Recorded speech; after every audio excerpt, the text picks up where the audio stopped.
Last week in sports, the Big Ten decided to lay down the law on Jim Harbaugh before the NCAA investigation into Michigan's sign-stealing scandal concluded was slapped on the Wolverines' table. Meanwhile, Texas A&M makes history in the worst kind of way with the firing of their head coach, Jimbo Fisher. While in the MLB, we welcome two new managers to hopefully lead their team to success. To get the best updates on everything sports from the previous week, this is Last Week in Sports. Welcome into Last Week in Sports. I'm Matthew Freeman. Last week was very interesting for college football fans. Very interesting indeed. As I thought the college football playoff rankings being released would be the biggest news of the week, the Big Ten decided to top that by suspending the University of Michigan's head coach, Jim Harbaugh, for the remainder of the season amid the ongoing NCAA investigation into the school's not-so-subtle in-person sign-stealing scandal. Guy went to Spirit Halloween and picked out the costume labeled "disguise that totally no one will see right through, winky face." To understand the eventful year Michigan has had that led to this swift hammer of justice from the Big Ten, we must first jump back to just a few days into the new year when Michigan receives an NCAA notice of allegations regarding recruitment violations with Harbaugh, who allegedly met with some recruits and bought them hamburgers. From there, though, things just about got as strange as Vecna in the Upside Down when Michigan fired an assistant coach for computer access crimes, then fires another coach just a few months later, just 3 days after he was hired due to some racial social media posts. Michigan then self-imposed a 3-game suspension on Harbaugh to start the 2023 season amid the Burgergate scandal, later clarifying that the suspension was because Harbaugh broke COVID-19 protocols when meeting with these recruits. Allegedly. The Wolverines then powered through that suspension and the rest of the season, demolishing really anyone in their path, leading to a 9-0 record and a number 3 seed in the college football playoff rankings. Then on October 18th, the NCAA notified the Big Ten and Michigan that it had received allegations the Wolverines were involved in a sign-stealing scheme involving a recruiting coach analyst for the Big Blue named Connor Stallions, a name that I'm shocked Vince McMahon never used in the WWE. Then on Halloween night, Central Michigan released this photo of a not-so-obvious Stallions wearing sunglasses at a night game and allegedly holding a play sheet. Allegedly.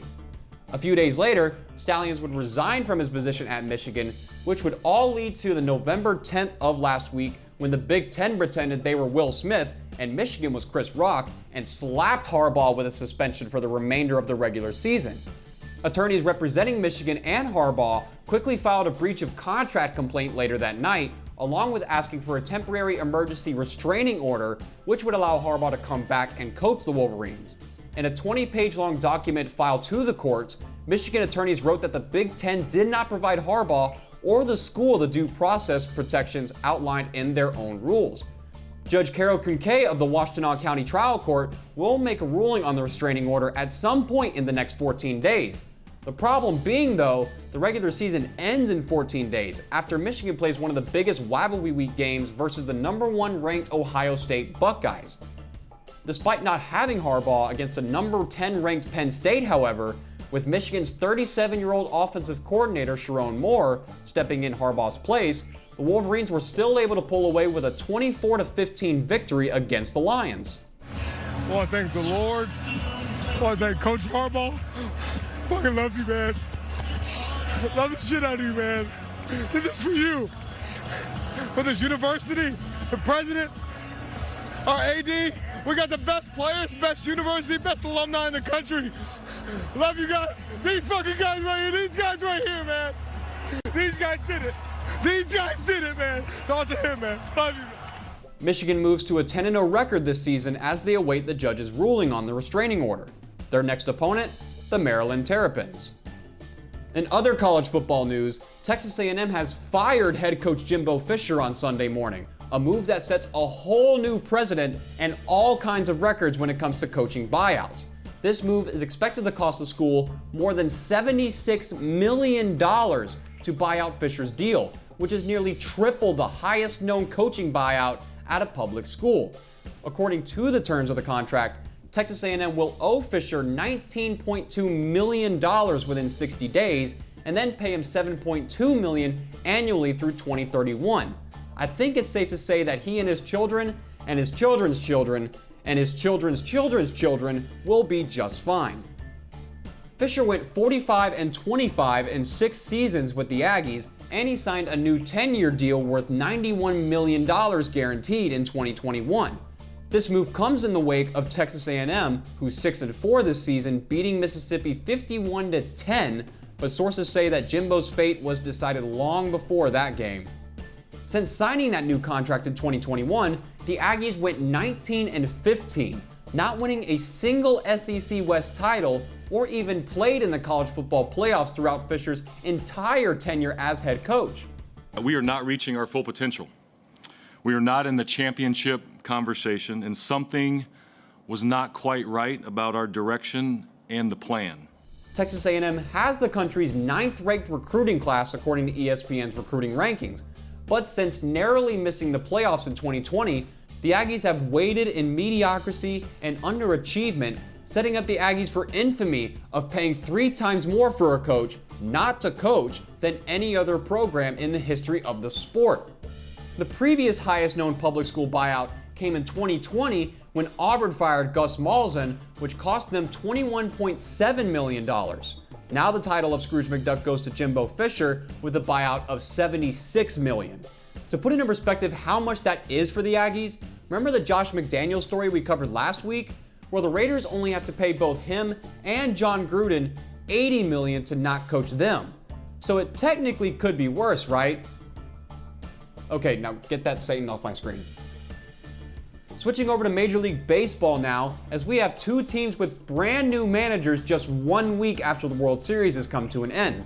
First, the Los Angeles Angels hired Ron Washington as their new manager on Wednesday, opting for a more experienced and respected coach as the team prepares for a possibility of a significant overhaul if star Shohei Ohtani leaves for the free agency.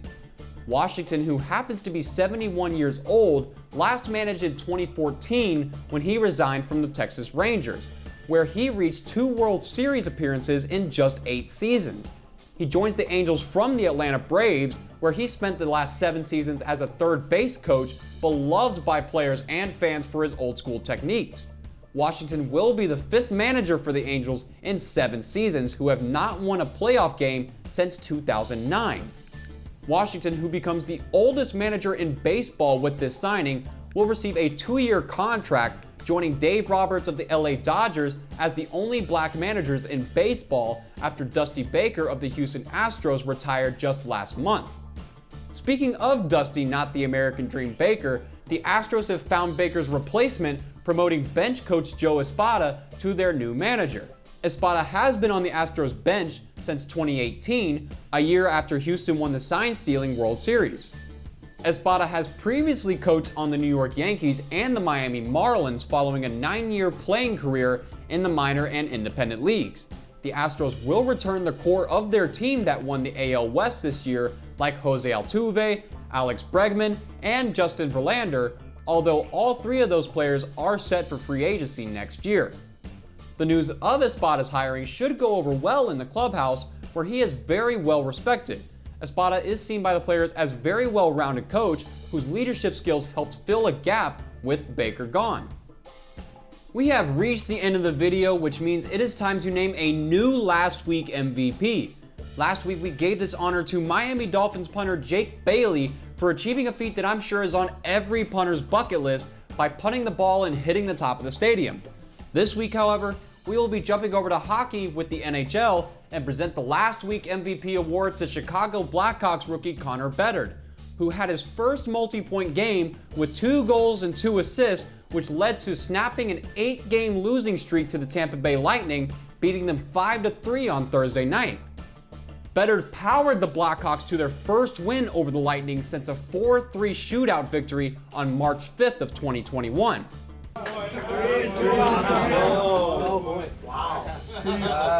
Good win, guys. The moms will be fired up. On Sunday.